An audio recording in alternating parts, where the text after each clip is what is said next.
Okay,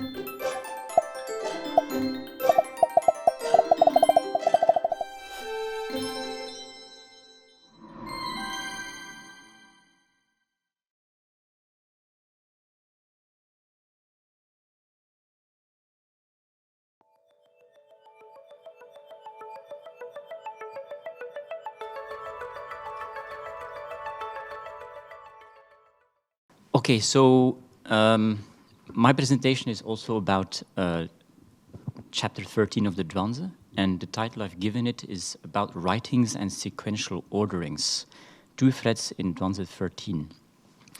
I should perhaps mention first that this is basically drawn from co-authored work, a paper I published in Taiwan, probably not widely read, about 3 years ago. We're not going to follow the outline of this paper, so I rearranged the material for the current presentation. The paper focuses actually on the Wheelwright, the Lynne Bian story, the Wheelwright Bian story, and tries to say what we can make of it. Okay, so in that context, we've discussed, together with my co-author, we've discussed some of the Zhuangzi 13 content and try to contextualize it in this way. So I'm not going to follow this paper, but I've drawn on the materials. And I should also acknowledge that I use I use your term thread that you mentioned yesterday, Sonia. And sequential orderings I got from Brooke. So this is a translation of Xu, sequential ordering. Okay, so there are two threads. The two threads are writings and sequential orderings. So the first thread, for ease of reference, okay, just to make sure we're on the same page. I divide Tianda into 7 sections. The first very long section, we've covered most of it actually in the previous presentation. I divide into 7 into 7 separate units. So it's a long exposition, I think, on work division and priorities. Then section 2 is an exchange between Shun and Ya about Tianwang. Section 3 is an exchange between Kongzi and Lao Dan about depositing books at court. So section 4 is an exchange between Shi Chengqi and Laozi. Section 4 is a characterization about the Zhiren attributed to Laozi, or perhaps in some text versions don't have Laozi, some text versions have Fuzi. The C text has Fuzi, but I think the Guo Qingfan version has Laozi. Anyway, it doesn't matter much, I think. Section 6 is an exposition on the shortcomings of writings, sometimes seen as a prelude. Yes. So section 7 then is the exchange between Duquan and Lynne Bian. So okay, 7 sections. First section is the long section, and then we have 3 exchanges, 1 characterization, and then 2 sections that both actually deal with shortcomings of writings. Okay. No. Okay. So the first thread. Why is Shu writings? Why is that a thread in Tianda, or at least something that's worthy of exploring? Well, if we look at the occurrence of Shu in the entire Zhuangzi, we basically have 20 occurrences. Okay. 8 of those, though, are in Tianda. So the other chapters, there are, I think, 8 other chapters, have like 1 or 2 occurrences.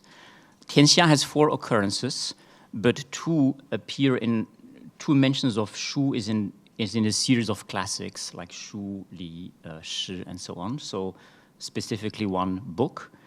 And of course, in Tianxia Pian, we would also expect the term Shu to appear quite often. So, for example, when they're talking about Huizi, who was traveling with cartloads of Shu, we expect something like that to appear in Tianxia Pian. So we have a concentration of the term Shu appearing in Tianda Pian, and it appears in 4 of the sections that I have just outlined. Now, to give you a little bit of context, so it appears in what I've called section 1.7. We've just seen that actually. 故书曰有心有名，行名者古人有之而非所以先也, right? So books talk about Xing and Ming, undeniably the case, 有之, but 非所以先也, so it's not what the ancients prioritized. You may think, right, reading books, that this is important, but the author is going to tell you it is not. Okay? Section 3, Kongzi who, this is basically just a very brief overview. Kongzi who wants to deposit some books at the Zhou court, and then Zulu advises him to rely on Lao Dan because he has connections there, and so Kongzi thinks this is a very good idea. Then they have Lao Dan and Lao Tzu have an exchange about what is in those books, and then Kongzi talks a lot. Then Lao Tzu asks him to summarize it, and then the summary is Ya Cai Ren Yi. And then there is a further exchange, and then basically in the end, I think the message is that Lao Dan does not agree to have those books sent to court, or he doesn't want to recommend Kongzi. Section 6 is what is sometimes considered the prelude of the Lynne story. So, 世之所贵大之书也, what the whole world values and I think verbally takes as guidance is books, writings. And then you have the discussion about books have, there's something in there, but they do not go beyond words. There is value in words. What is valuable in words is E. But E has something that it follows, and that's quite important and also kind of puzzling why the term follows appears, sway. But that what it follows cannot be conveyed or transmitted in words, even though, so what is important is not in books, even though we all highly value books, okay. And then section 7, of course, this is what we are all familiar with. So the Huang Gong is reading books, and then basically Lun Bin says what you're reading is Da Po, and then there's another discussion. So this is a little bit the context of the context in which this term appears in Tian Da. We have in the paper identified two kinds of critiques of books, and the first is a factual critique, saying that writings do not factually contain what is important. So even though books contain Xingming, so we can find discussion on Xingming in books, but this is not what the ancients prioritized. In section 1.7, it doesn't say that besides Xingming, there is something else that is crucial in books. So it basically says what is in books is not crucial, is not of main importance. Right? Then Ren Yi, the essential Ya of the writings which Confucius wishes to deposit, is criticized by Lao Dan for bringing chaos to society. So then again, what is in those books is not really what is important from a political point of view. If you use what is in those books, Ren Yi, as a guide to rule your country, you will bring only misery. Okay? So again, books, their writings do not contain what is important. Section 6 has this 一之所随者. That is, I think, what is really important. 一之所随者, 那个所, is not found in writings, though writings are taken as guidance. So 世之所贵道之, okay. So we do not find them in writings. They cannot be transmitted, even though we all take writings as guidance. So we are kind of misled by taking writings as guidance, because writings have not what is important what is really important is not included in them. And then of course, the Olympian passage, 君之所读者，古人之糟粕矣夫, that is clearly saying that what you find there is not important. So the idea that writings do not contain what is important, I think, appears in all of the passages that have the term shu in there. There's a second critique, which I would like to call the substantive critique, that writings cannot contain what is important, okay? This we find only in sections 6 and 7, so not in the earlier sections about books. These earlier sections basically say books do not contain what is really important. Sections 6 and 7 make an argument for saying why this is the case. They kind of give supporting evidence. So section 6, we will see this in more detail later on. I have the slides later on. So 意之所随着不可以言传也. Okay, so that is it cannot be transmitted in words, and this is then supported by an argument based on the unbridgeable gap between what can be seen and heard on the one hand, 形色名声, and on the other hand, 比之情. And B, what B is not defined. It's left open. It's probably the same as the 意之所随着那个所. It's not defined in this passage, even though it's clear there's like a gap between what can be empirically observed and something that cannot be transmitted. Whether that is a persuasive argument, I'm not for sure. But this is at least the argument that the author of this passage brings out. Okay. Then in section 7, we of course have the argument based on embodied experience of cutting a wheel. We are all familiar with this argument. This argument is used to substantiate a claim that what the Lord is reading is 古人之糟粕. Okay, these arguments you only find in sections 6 and 7. Okay, and so chapter evolution. By evolution, I do not mean how it came into being, but if you read through the chapter and discarding the other material where shu does not appear.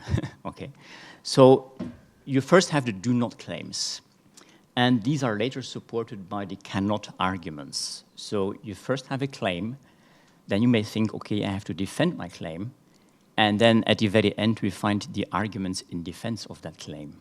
Okay, the same structure we actually find in the Wheelwright story. The Wheelwright story starts by the Wheelwright telling 桓公然则君之所读者，古人之糟粕矣夫. That is the do not claim. They do not claim what is important. They do not contain what is important. They only contain unimportant things. Then the challenge from the 桓公. Right? If you can defend yourself, fine. If you cannot, you will be killed. And then we have the defense. And the defense is, of course, the embodied experience, which in the end is 然则 used to support explicitly the claim that was made earlier. So we have a claim, a possible challenge, have to defend yourself, and a defense.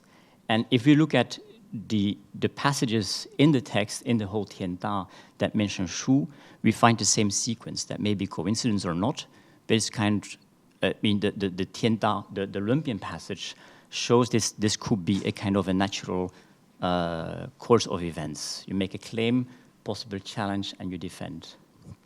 Okay, so this is the first threat, and statistically, it's not insignificant that 8 out of 20 cases of shu in the Zhuangzi appear in Tianda. The second threat, sequential orderings. So this, the first part here basically takes up what Erica already discussed. So in the first long section, you have all of these terms that, pairs of terms that signify a kind of sequential ordering, a shu. So for example, you have ben and mo. You of course also have shang and xia. Shang and xia here clearly based on, this is 1.4, based on 1.3, shang and xia refer to the ruler and the ministers. So ben is identified with the ruler, mo with the the minister, so you have 本, 摸, you have 要 and 想. And then it lists all of the 摸 in their respective categories. So 得之摸, 教之摸, 知之摸, 乐之摸, and 哀之摸. And maybe here, I would like you to pay attention here to the 赏罚. Here, the second one. Okay, these are, I think, the important ones to remember here. Then at the end, we have another phrase, 此五墨者, 须精神之运, 心术之动, 然后从之者. So they need something else that precedes them, which we may discuss later what that is, okay? And only then can these 五墨者, they can follow. And 从 here is also a relevant term, because if you look at section 1.5, 墨 is taken up first. 墨学者, 古人有之, the same as 1.7, the similar expression, 古人有之, 而非所以先也, right? And then you have all these 先从, 所以君先臣从, 先从等等, okay? Basically all the human relations, which are based on a kind of a view of heaven and earth. Heaven and earth also has a kind of a sequencing to it. 尊卑先后. Here we don't have 先从, 先后. I also want you to remember 后, okay? And then I've left out some intermediate material. And so this is what is described before. This is 大大之序. So this is the sequential ordering of the great Da. And 与道而非其序之非其道也. So anyway, you need, whenever you talk about the Tao, you need a kind of an ordering. So for me, the Tao is the big overarching structure that has the ordering in there. If we go to 1.6, then this is this 9-stage ordering, basically, with first heaven and then 道德, then we have 仁义, we have 分手, we have 行名, 因任, 原形, 是非, 赏罚. A lot of these actually follow naturally from one another. So if you have 分手, yeah, you have what you're responsible for, then you would have a performance, see whether your performance matches up with your name. Relying on things, then you would have the 原形, the verification, the judgment whether what you have done is correct or wrong, and then we have the punishments and the rewards as at the final step. So it follows. Maybe the problematic part is the 仁义. How does the 仁义go into the 分手? Not so sure. 道德 is also problematic, but maybe 天 is also not contextualized, at least here. I think it's in the beginning of the section, it's contextualized. We can get some clues from the beginning what 天 may mean. I think actually means Wu Wei. Okay, but clearly 天 is really the most important thing. If you want to be a good ruler, what you should start with is 天. Okay, and there is a hint also, I think, that these later phases, actually the ruler should not concern himself with these. This is like what the model, what the Chen will do for you. Okay, and then we have 1.7, the final one, which here is where the dagger comes out. I think this is the real target here. The people who advocate 心明赏罚, they do not have this overall view of the Tata, and they think that 心明赏罚 is more important. They promote that to the ruler. The books indeed mention 行名, but we should not take it at face value. Okay, so 书曰有形有名, there is I think I like a 名 there. Anyway, 行名者古人有之而非所以先也. 古之与大道者, and then have 五辩而行名可居, 有九辩而行赏罚可言. But if you rush into 行名, 不知其本, the 本 of course I think refers to 天 in the beginning of the sequence. 奏而与赏罚不知其实也, 实 again here refers to 天 I think. 无道而言, 无道而说者, that means that you basically mess up the sequence. Okay, So I think messing up this sequence for this author is very, very, very problematic. Okay. 人之所知安能知人 So if you mess up the sequence, if you promote ideas like 行名赏罚, maybe you can take a book and show to the ruler, look, the books mention 行名赏罚, you should do that, okay? This author will tell you, you mix up the sequence, okay? So people who do that, and if the ruler does that, is very problematic because people who promote these ideas, who hold to these ideas, 人之所知, this is what other people will govern them. How can they govern other people? So a ruler who takes serious 行名赏罚 and busies himself with 行名赏罚 is extremely problematic, okay? Because if you do that, you'll be ruled by others. You put yourself in the Chen position, and you won't be a ruler over others. So these are the 辨识, 一区之人也. And I think 辨识 is basically also people who focus on the small aspect. Okay. 行名比详, this is what we already saw before with the 本末压详 discussion. 行名比详. Okay, so probably books also may have discussion about 赏罚 and 礼法度数. Right? 礼法度数古人有之. It doesn't deny that the 古人 have these. So it's a kind of a compromise, it's a concession. They indeed have these, but 此下之所以是上非上之所以虚下也. Okay, so if you take these too seriously, then you put yourself in a lower position. You don't put yourself in a higher position by which we're going to 虚下. Okay, so this is the first long section, at least starting from 1.4 to 1.7. It's full of sequencing terminology. Okay, the same terminology, I think, can also be seen in other sections of 天道. So if we take section 5, that's the discussion on 知人. Okay, so 老子 or 夫子曰夫大于中 sorry 与大不中 与小不疑. So Dao is something that encompasses 大 and 小. 故万物备, everything is cared for. 广广乎无所不容, I think that has to do with 大广.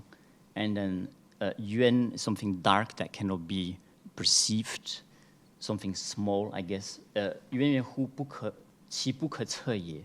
And then, okay, it picks up 行得仁义. Okay, 神之末也. Right? So this picks up the language of 1.4, X 之末, and puts 行得仁义 in that spot. So 仁义 is clear.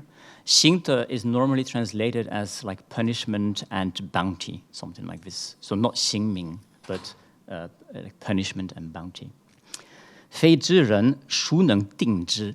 The term 定, I think, is really important. If you have a sequence, a strict ordering, you shouldn't mix up the ordering. You shouldn't put something that should come later and put it in front. You should give each its proper place. You should fix it in a position. And so this is what the 知人 does. The 知人 fixes 行得仁义 as 神之末. Okay? And then there is something in between that doesn't have this kind of vocabulary, but at the very end, we have again 通乎道合于德退仁义宾礼乐. So 退 is interesting. When it says 退仁义, it doesn't say you can completely get rid of 仁义. It means that put it lower on the hierarchy. Put it back, right? 退. Put it back. Don't put it in front. Put it backwards. Okay. Bin, I just read literally as take as a guest. Something temporary. Don't think of it as something permanent. So it's like also reducing the significance of it, putting it back towards the lower parts of the hierarchy. 知人之心有所定矣. So again, we have the term 定. Okay, so this terminology of sequential orderings the more here appears. And I think the ding and then the tui and the bin are also terms you could expect in a kind of discussion on sequential orderings. And they match up quite well with the big first part of the section. Okay, then section 3 is this section where Kongzi goes to deposit the books. I don't think we need to discuss too much. So the first line we've seen. The second line, Lao Dan at first wasn't really willing to recommend Kongzi to deposit those books. So Kongzi starts to expound, starts to explain. And then Lao Dan basically 他说什么太啰嗦了，就是太 too many words, make it short. Okay, tell me the essence. 愿闻其要. And then Kongzi 说要在仁义. So Kongzi thinks that what is important in the books is 仁义, 要在仁义. Now, if you think from the sequence that was established earlier, 仁义 is not at the very end of this section, of the sequence, right? But it's in third position. It's not something that should be ya. It's not something that should come first, right? Kongzi, by promoting books of which he says, 仁义 is ya, this is dangerous for the ruler. If the ruler is going to read those books and takes 仁义 of what is said about 仁义 there at face value, takes it seriously, he may take that as guidance to order the 天下. If he does so, Laozi at the end says, 乱人之心, and you will also 使天下失其目. Okay, so you will, but anyway, the whole 天下 will be in a very bad situation. So the term ya here, I think, is important. It matches what we have seen before about sequential orderings. And then we have the curious, and I'm not going to insist on this, but I think it's interesting. So after giving an explanation of what is 仁义, basically Lao Dan wants to verify what is 仁义. Okay, Kongzi gives his explanation. Lao Dan 说几乎后言. Okay. So there is some discussion about this 后言. So traditionally, a lot of commentators say 后言, 后 refers to what you just, the latter part of what you have just said. So meaning 兼爱无私. Okay. Brooke, I think, translated that differently. Even though you have this in a footnote, I think Brooke translates as latter-day sayings, okay?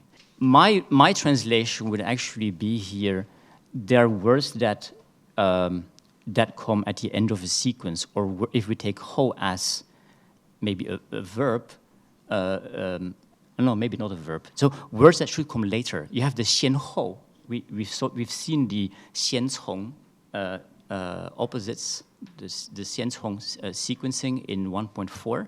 1.4 also have the 先后. So here we have the ho, the ya and the ho.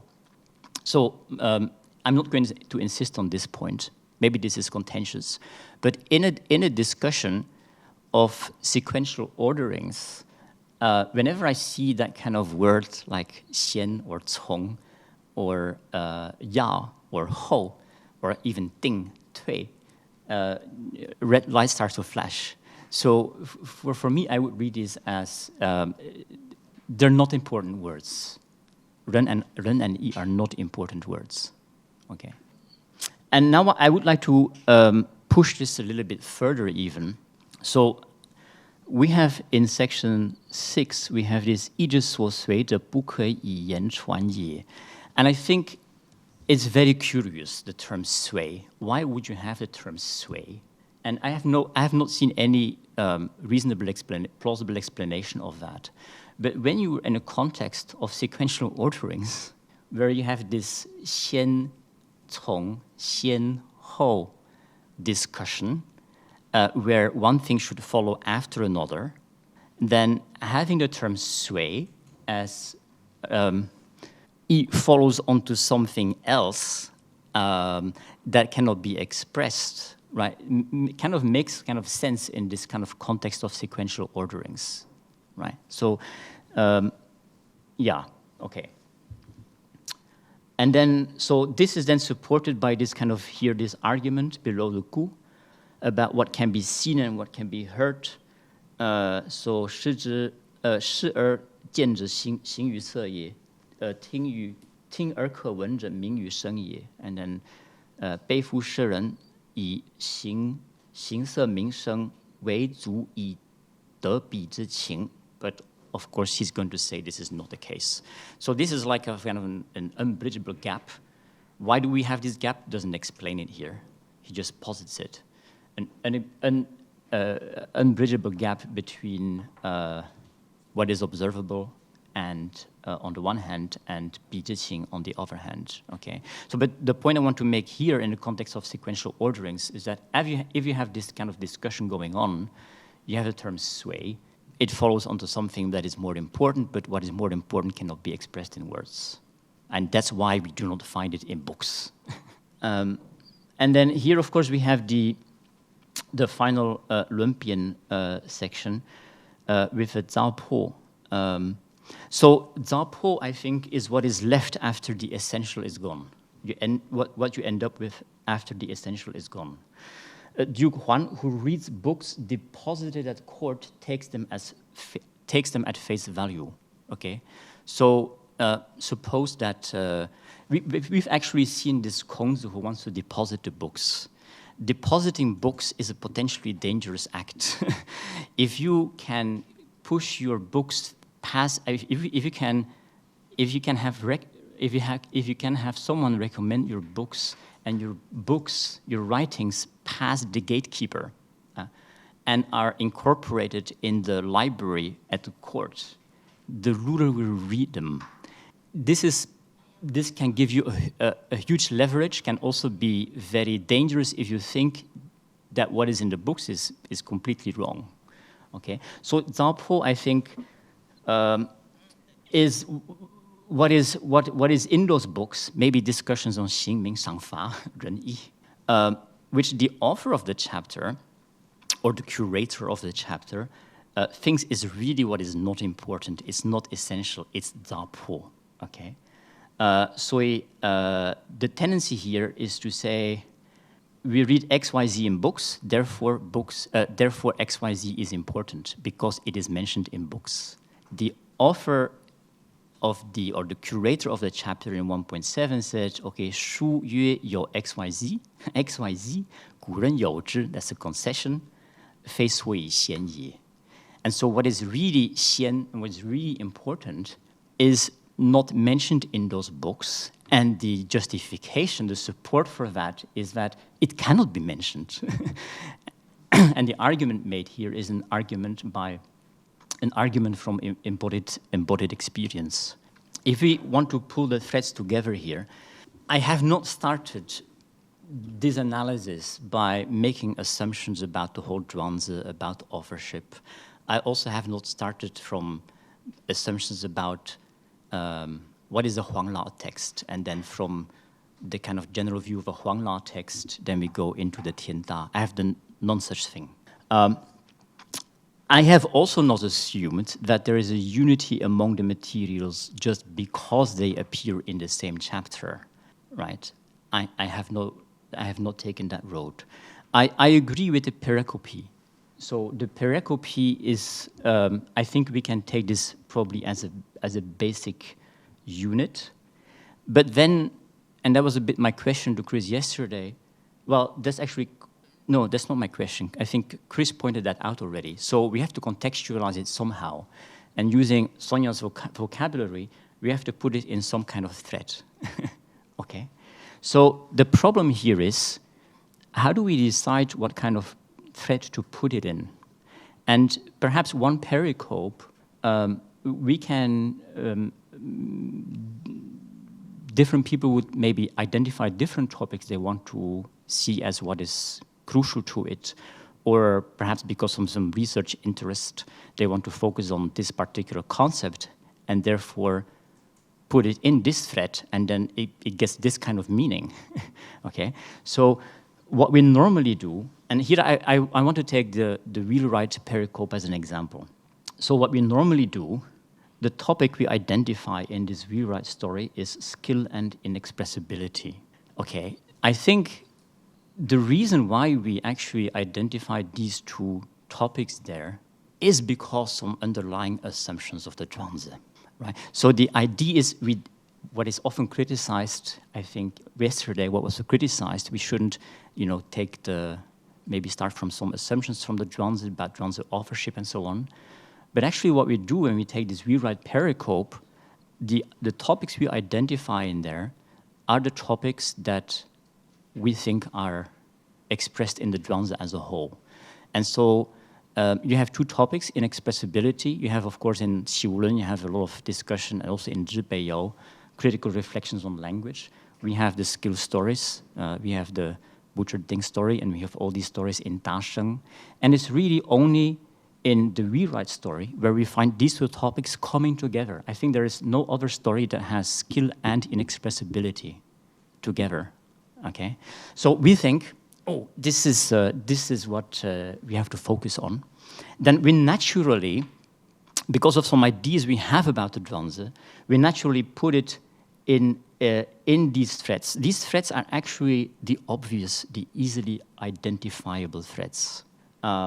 And then we would say, okay, this is what this story is about. These are the threads in which it functions. And then maybe a little bit like what Chris in his handout yesterday says, okay, then we have to conclude there is no connection between the Lumpian story and the other parts of Tianda. But that conclusion is based on the assumption that this story is about skill and inexpressibility, and we have that idea because of some of the assumptions that we have about the Zhuangzi, okay? And this then, of course, generates all the kind of familiar readings we all know about. The readings about spontaneity, knowing that versus knowing how, maybe a critique of like rule-based interaction and so on. So the other way, so one pericope, right? That was actually my question to Chris yesterday. So one pericope, we may actually identify different topics, and then we're going to contextualize it differently, and then it's going to get a different function and use, okay? We're going to start to notice different things. So I think the central claim of the Lumpian story is Shu is gu ren de zapo. And the skill part is just the justification of it, is the reason why we do not find what is important in the books. But the central claim, the claim at which it starts, that needs to be defended, is defended through the skill story and is mentioned again at the very end, is Shu is gu ren de zapo, right? And so there you have the two threads, right? The first thread, what actually initially sparked our interest is the statistic that, oh, well, if this story is really about Shu is gu ren de zapo, let's have a look at the concept of Shu in the Zhuangzi, and then you find 12 of the 20 occurrences are in Tianda, okay? You can further analyze them into two different critiques. Then when you start to read these other, when you start to read the parts where you have discussion about books, inevitably you're going to start to pay attention to the sequential orderings. I mean, it's going to be very obvious that you have sequences there. And so there you have the second thread, discussion about what is more or less important, sequential ordering. And if you read the Wheelwright pericope through what I think is the central claim and the two threads that go together with it, you get a very different picture of what this story is about, okay? So you could even ask the question, why do we have the Wheelwright pericope there? Well, one aspect that is, I think, in the literature almost always ignored, you have a ruler. Most treatments of the Olympian story completely bracket the ruler, but the ruler is perhaps really significant. Kongzi wants to deposit his books because he wants the ruler to read books. The first big section, the end there, may be a warning to the ruler saying that, oh, we find this in the books, but don't take it at face value. So the ruler is very important. What he gets to read is very important. If you're an advisor, you want to constrain what he's going to read, okay? Because he's going to take advice from the books. So you have the chief of staff who is controlling who gets access to the president. You have the gatekeepers who get to decide which books get stored in the library or not, and which books are therefore potentially going to be read by the ruler. If you think that Ren Yi and Xingming Shangfa are not important, you're going to keep those books out. And if one of those books is in there, and the ruler is reading that, you're going to want to argue that 古人的糟粕. So I think this kind of approach gives you a better reason to understand why we even have this story in the first place. It's about the ruler who takes advice from books, can be a leverage, can be very dangerous. You see the sequential ordering. And well, the Wheelwright story gets incorporated in this whole discussion. Okay, right? So a ruler should read what is really important, given that what is in books is not important and cannot be important according to this story. The ruler should not read this kind of stuff.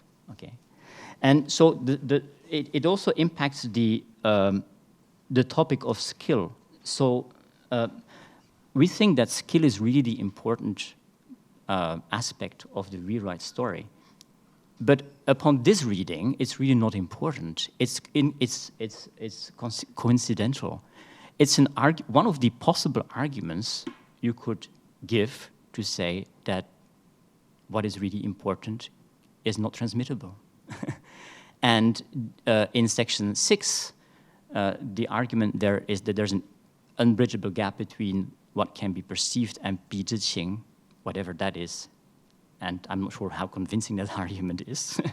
If you want to come up with still another argument, yeah, well, embodied experience is a good argument.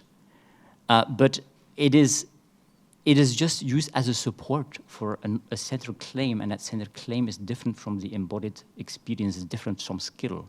So I agree with Chris yesterday, skill does not come up in the remainder of the story. It's indeed not important, because it's not important. It's not so important. It's much less important than we think it is on this reading. So I'm not against the first contextualization, right? If you're in a philosophy department, right, and you want to talk about the philosophy of skill, yeah, you can contextualize it in that way. But there's a different way to contextualize it, I think. And so, I think the pericope approach, I agree with that, but I think it does not necessarily lead one to dismiss chapters. Do I therefore say that all chapters in the Zhuangzi are internally coherent? No, I do not want to make such claim. So it should be judged on a case-by-case basis. And it really depends on how compelling the cases that we can make. And I'm not sure whether you were willing to accept what I just said, whether you think this is plausible. In the end, it depends on how you digest it. And so I would like to end with a famous quote by Confucius. Confucius said, "The proof of the pudding is in the eating." You won't find it in the Lynne, but it's what's really important. Okay, thank you. Thanks. Before we get to the larger questions, let me ask bring up a small point, which is to offer an alternative reading of the Jihu Hoyan passage. Could you bring it up for a second? Yeah. Yes, this one. Yeah. So, I mean, there is some precedent in excavated manuscripts and also very occasionally in received manuscripts of reading Yan as a loan word for yen, the yan zhi fei fu de yen, which would work pretty well here, I think. Just the yan zhi fei fu de yen, yeah, yu zhi de fusion, yeah. The only slight problem with it is it's written in its usual way somewhat later in the same sentence, but it's not really a deal breaker. And the advantage of seeing it that way is it works well with your whole emphasis on sequence, because Kongzi starts out by saying, yao zai ren yi, right? So he's placing that xian, and then Laozi is pushing back and saying, whereas yi ji hu hou yan, I say, 哎呀，那几乎是其中最后的, right?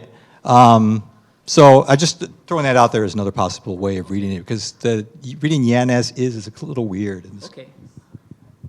But it may be words, I don't know.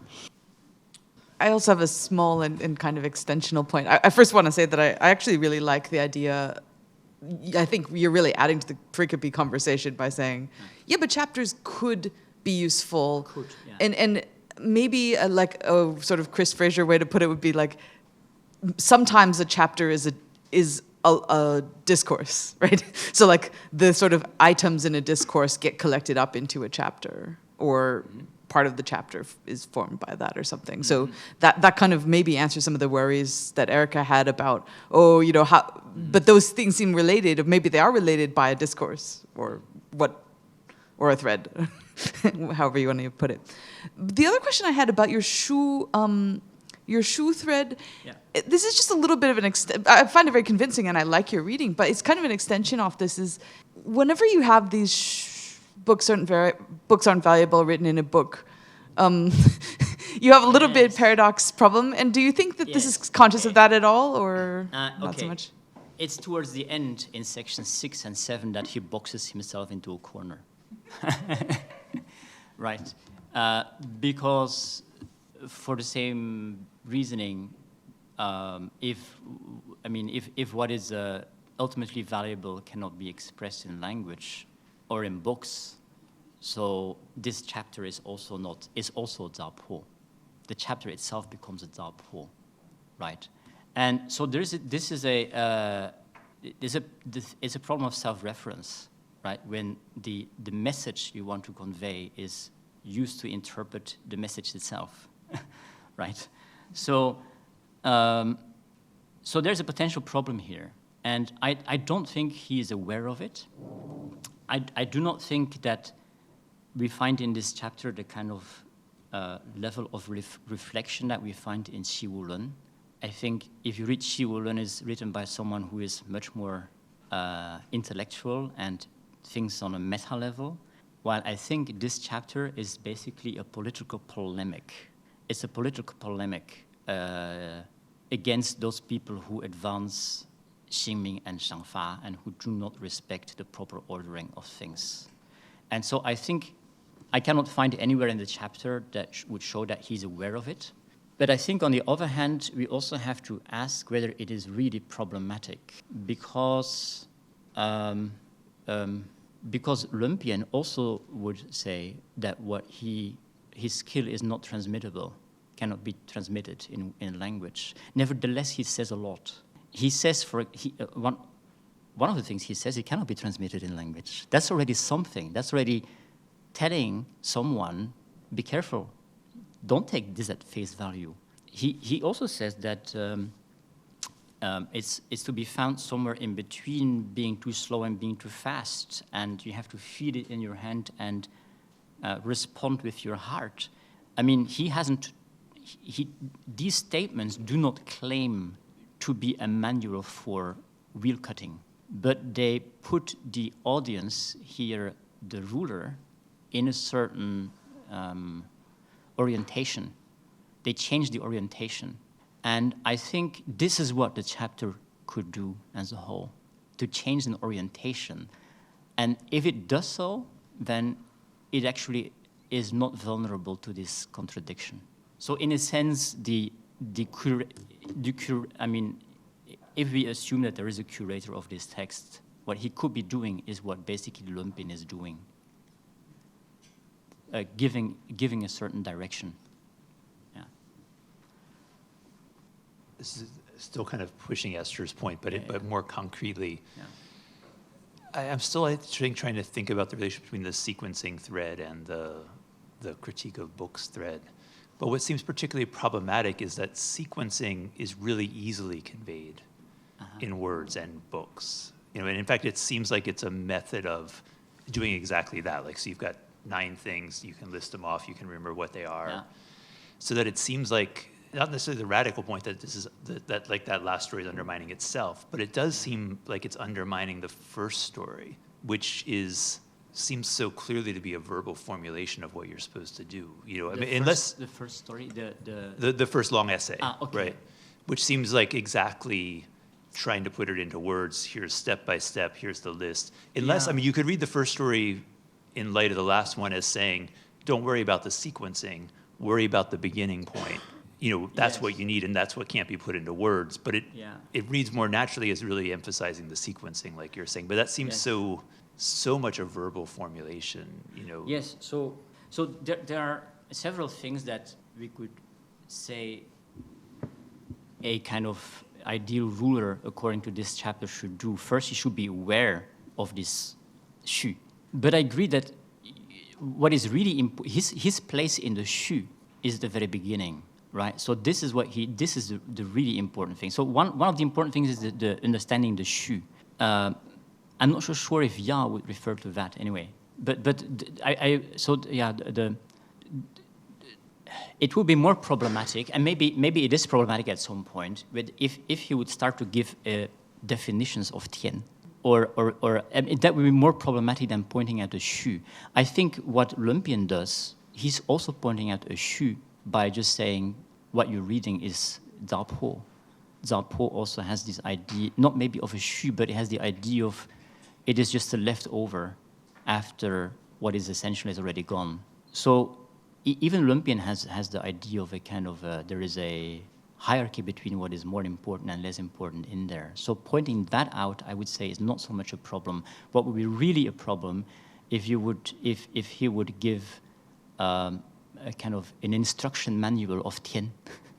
and he comes close to that, actually, the very beginning of the first section. I think probably he's compelled to say something. But yeah, then indeed there will be a stronger contradiction, especially if it's like an instruction manual. Maybe you can still say something about tian, even while leaving the possibility that he has a ruler in If, for example, tian is wu wei, and you have xu jing wu wei and so on, these kind of values, but how you can maybe point that out while still recognizing that how you're actually going to enact that as a ruler. There is a skill there. Skill maybe is a topic. There's a skill there that you can only learn by practice, even though I can point it out, can point something out, but yeah. If no one is going, so I can. It's about also the pericope business. It's too bad that Chris is not with us. I'm also very. He's not with us, right? No, he's not here. That's unfortunate. Yeah, because it's too late. I was assuming he was here. I was talking to him at some point. He's sleeping right now. And Brooke is not here. Brooke is here. Okay. Yeah. I'm also very intrigued by the pericope reading and the translation that he will produce. It's a different way to manage the text, and make it more manageable in an alternative way. But yeah, with the risk, and with any approach there will be a risk, is that, and I will use the Zhuangzian terminology here, every time you introduce a division, you are necessarily overlooking other ways to introduce divisions. I guess, I'm guessing, and in the table that he distributed, he only covers chapters from 11 to 16.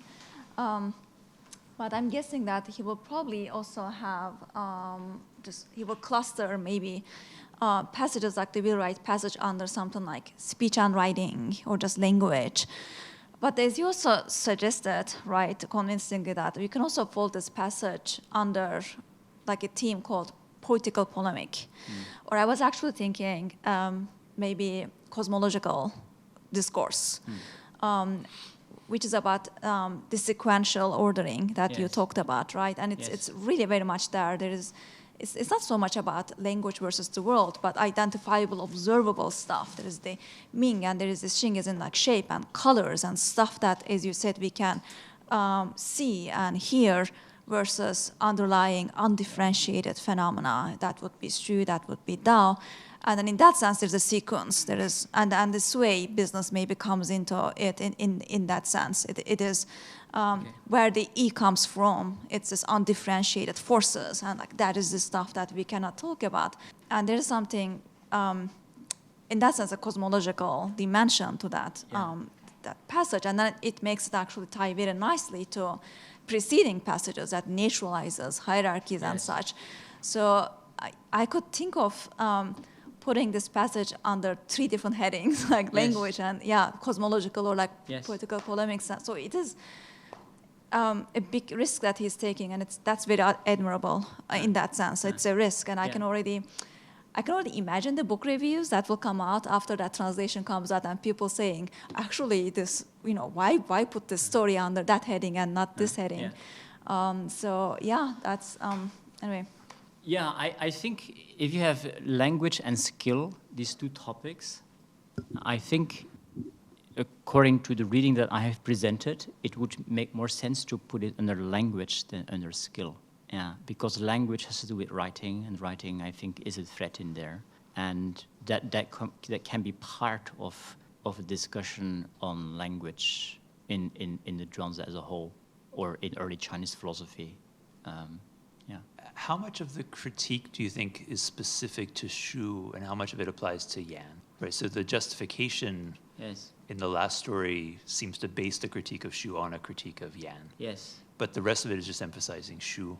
Do you think that's yes? Okay. What's the connection between the 2? Do you think? So here you even have Yu,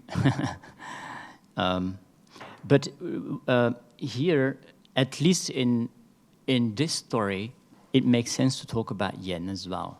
Actually, yes, okay. No, I was going to say it makes sense to talk about Yan and not only about Shu, because the Lumpian is not going to write a book. He's going to try to explain in Yan oral language. I'm not sure if I can say that. He says he cannot explain to his son, so it would make sense not to talk about books here. But of course, in the beginning, but that's actually a question asked by the Lumpian. Yeah, it's also actually, yes, it's also He Yan. So Yan and Shu, maybe Yan is what is in Shu, maybe Yan is a more general term, and Shu is the more specific term for written language. But of course, then the question is, what is Yu? Because in the previous passage, we have actually Yu. Well, we have Yu and Yan as well, I think, right? Or not? So I'm not so sure how these 3 concepts hang together. Yeah, I'm not sure if the argument is right, but Jane Gainey's argued extensively that Yan is verbal, is not written, so it's contrasting Shu. But I don't know for sure if that's right. Also, B, I'm not sure what B is. Sonia, I think you just said B is then this Tao, and so, but I don't even know whether B is Tao. I thought when you were discussing this passage, you said what is observable and the underlying Tao, and then the underlying Tao would be B zhi qing. Oh no, sorry, I wasn't. But I don't even know whether this inexpressible reality here is Tao or not. I don't know. It's not said. This is where intentions come from.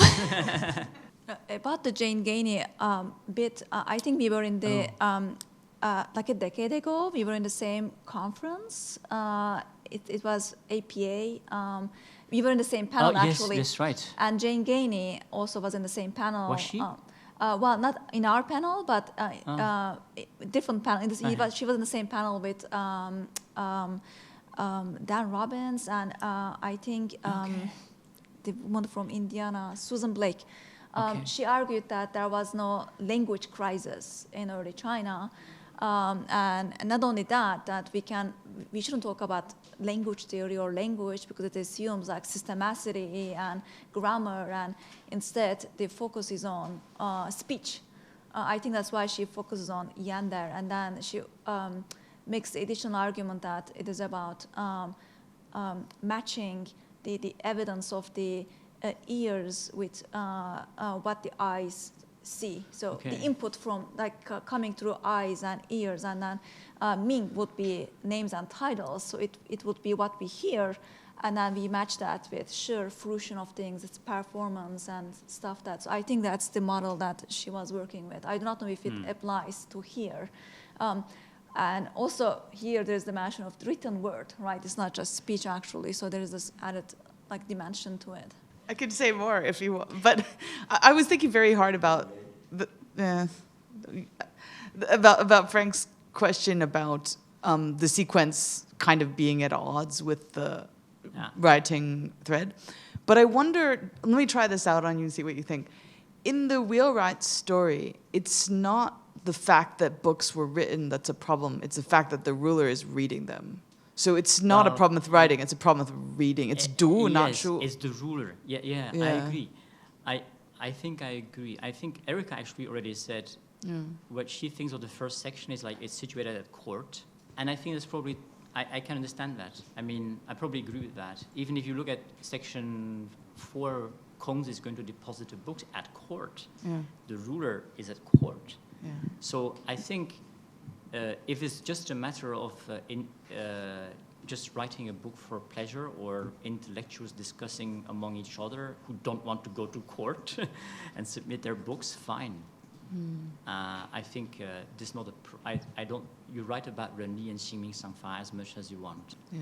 But I think if you want the ruler to read them, you're going to mess up the world. So it's almost like all these other lower people, like the Chen, in this hierarchy, right? It's probably okay for them to have their techniques. They're like lower down later techniques, and maybe you can write them. Maybe you could say all kinds of things about those because they're concrete and detailed. But the ruler's things, since he's situated at the beginning, his things should not be read. He shouldn't read about all these techniques. He needs to do things like guiding the wheel. I think he probably just has to know that these things exist, because he somehow has to know what his ministers are responsible for, probably. And if he has a view of the bigger picture, what is really important, he will know that this is not important. And he shouldn't read too much of these things. There are a couple of passages that I have left out here, actually 2. I don't have them on the PowerPoint. So it's the section that precedes and follows the Kongs depositing books. And section 4 follows it. And it's about someone who goes to look for Laozi, thinking Laozi is a Shengren. And then he arrives at Laozi's place, and he finds out that Laozi is like, wasting food. He has plenty of food for himself, and then he wastes his food, and he doesn't care about other people. And he thought, I thought you were a sage, but you're not. and this is said, wasting food and being wasteful and not caring is called puren, as puren. So you could also argue that in section 3, when Kongzi explains what is ren, one of the things he says jian ai. And you could construe jian ai as a micro-level concern with each and everyone individually. And the argument against that Lao Tang gives is always about groupings. They have group-level tendencies. So, 天地固有什么? This group 固有, 固有, 固有. So the idea there probably is that you have to focus on the group-level tendencies and not on the individual level. Don't be concerned with some. Anyway, yeah. And then the second section preceding the Kongzi depositing books is a discussion between Ya and Shun about what constitutes the Tianwang. What does he do? And there, the term Ren is not used. You don't have books either. You don't have sequencing terminology. But, well, you have the term Da or something like that. So Ya, what he does, so Shun asks the question, Tianwang zhi xin, how does the Tianwang uses his heart mind? And then Ya says something like, it comes down to like micro-level concern, almost like micro-level social welfare. So he cares for spouses whose partners have died. He cares for the orphan children. Cares for those who have hardship. cares those who have no higher authority they can appeal to. That is what Tianwang does. He has like kind of a micro level care for all kinds of disadvantaged people. And then Shun really goes against that. He says, this is not what is considered big. And then he goes on to a discourse about heaven and earth and so on, and goes against this micro level concerns. I think Ren Yi, in the context of, Ren Yi can have different usages, right? Even Mozi talks about Ren. So Ren and Yi is like a term that is floating around everywhere and which is contextualized, which gets its parts of its meaning through the context in which it appears. And here I would say it's a kind of a micro-level social welfare, micro-level. Micro-level is really important. It's not what the ruler should be doing.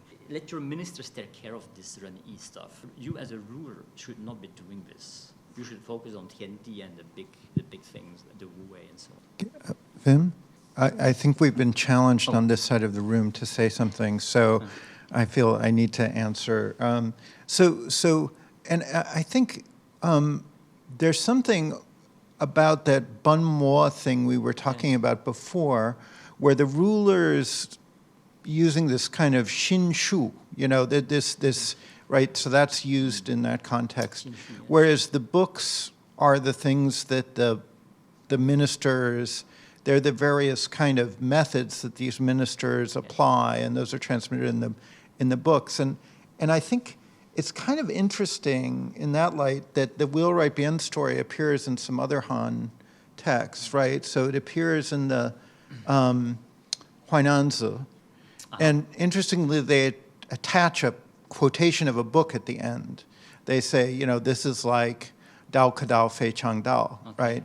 So the kind of wordless transmission of the way, right? So that kind of reading, I think, is kind of similar in a way to this Shinshu kind of non-bookish thing. And then in the Han Shuai Chuan, it's attached to a quotation from the Ode Wenwang about how heaven has neither sound nor smell. And they add this line, it says, therefore the methods of Tang and Yu, in Lynne Bian's response, they add this line, therefore the methods of Tang and Yu can be attained and consulted, but their ability to move others' minds are beyond our grasp. So, Chiyu Ren Shin Buka Ji. So there's really this kind of almost division of labor between the kind of mental kind of disciplines of the ruler. Maybe it's kind of a justification for the fact that, the ruler doesn't really know how to read that well. I don't know. But it's a division of labor, and one is book-based, and the other is kind of Shin-based in some way. Yeah, I hadn't thought of that. So in the Huainanzi, what is attached to it is really the first Laozi chapter there. I think, I don't know if Tobias has fallen asleep yet, but he could definitely tell us, but that's my recollection. I don't have that in front of me. I have the Han Shuai Chuan one. Anyway, I think it's consistent, but it's interesting. It kind of ties into the earlier thing about the ruler and ministers kind of, too. I'm just looking, when is it supposed to finish? 8 minutes. Okay, 8 minutes. My own edification, I will make this about me somehow. So for those of you, and probably any people in this room know the history of the field better than I do, what is the history behind reading these stories like the Wheelwright story as a skill story, instead of a story about just power, right? In every single skill story, there's an audience. It's always like a duke, a king, or Kongzi.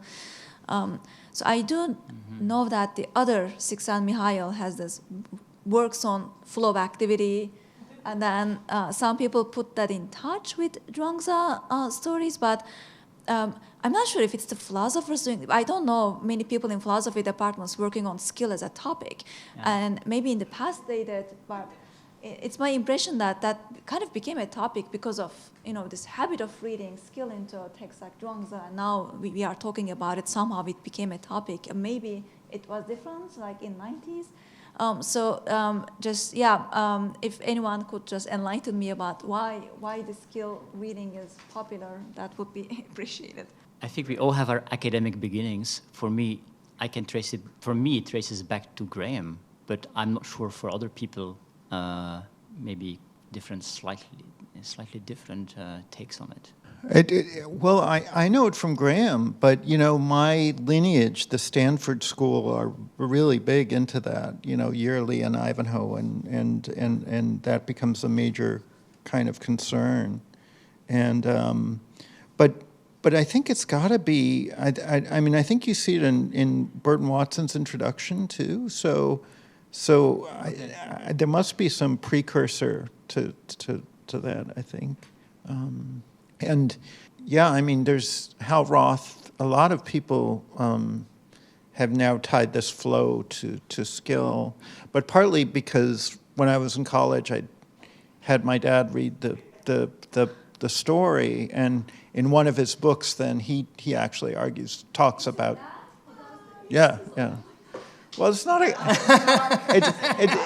it's not a common name, right? So. But so I was in college and I just read this for the first time, so I give it to him, and he was such a kind of I had no idea he was putting it in the book, but by that time he had already looked up like several translations and come up with his own ideas about it, and it's really kind of interesting passage. But then like Chris Joachim, and there've been like almost a dozen academic articles now that talk about that connection. It's just such a weird thing now. No, it was just because I, got excited about it, and I said, "This sounds like your stuff." Well, that's a contextualization, right? But that was later though, because already then there were people looking at Cook-Ding and then connecting it to woodworker Ching and all those stories. Wheelwright Bian is a little slightly different in terms of it's not describing this kind of state of concentration where you lose yourself kind of thing as much. Yes, I mean, but people do talk about it in that context. I'm just saying. But I think this Lumpian story, you could see it in like Daschen. You wouldn't be surprised if it appears in Daschen, and I would never think of these other connections that I tried to point out today. And so maybe it's something that can, it's like it's just a pericope that can be inserted, probably by the editors at the time or the curators. They had like these stories as a kind of background, and maybe they drew upon these stories and they like inserted some out and put something else in. And her name is Mayuko, and she came up with the story of Pao Ting Jianyo when you talked about the skill, the Wheelwright, that Lumpian story. And then is there some connection with other story about skill? And it is also just a coincidence? I think we have discussed, but maybe you can a little bit summarize. The skill stories, different skill stories, I think, emphasize different points. And it's a pity Chris is not here. Okay, so there is that collection of skill stories in a book edited by Karen Lai, and Chris wrote on this navigating the dangerous waters skill story in Daschen, and I think the message he gets from there, the message he identifies there is don't panic. So it's not really about how to navigate a boat. It's about not being impacted by external conditions. If you are being frightened by the water, you won't be a good navigator.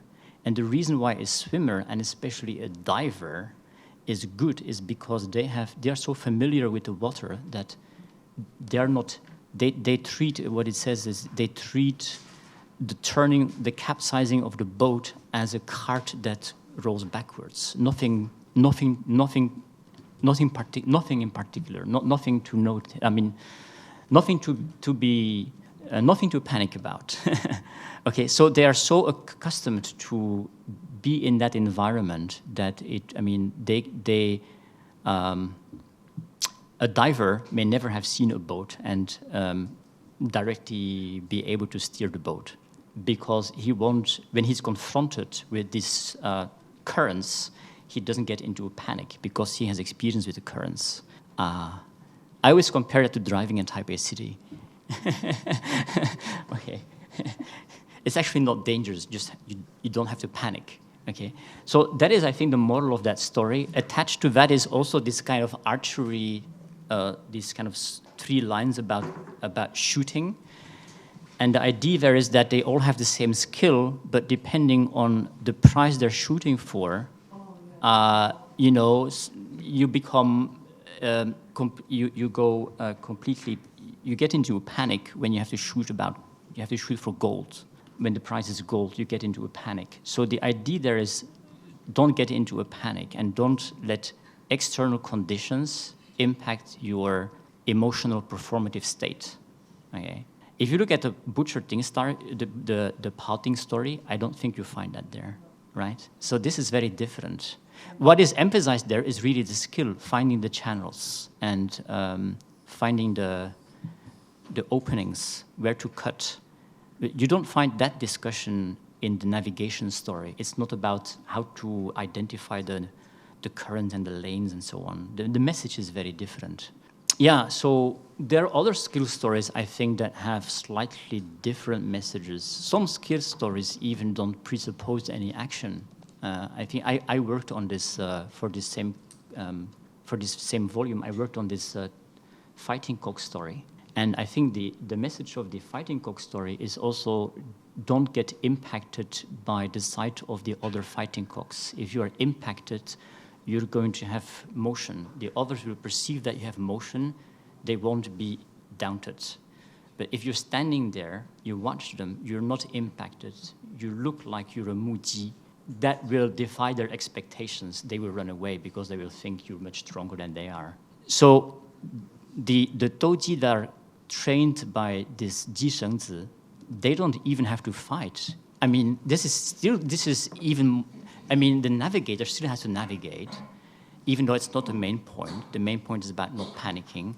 Butcher Ting, of course, he's in full action, right? But these fighting cock stories don't even have to fight.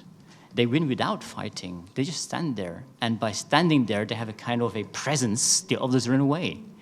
So this is also a kind of a skill story, but it's very different. So these 3, I've mentioned 3 skill stories, but they're all very different. So I think they emphasize different points. But there could be some commonality, or we may, of course, want to construct the general philosophy of skill in the Zhuangzi by combining these elements. And there may be actually incompatibilities, or where we find problematic points. Who knows? It would still be a threat.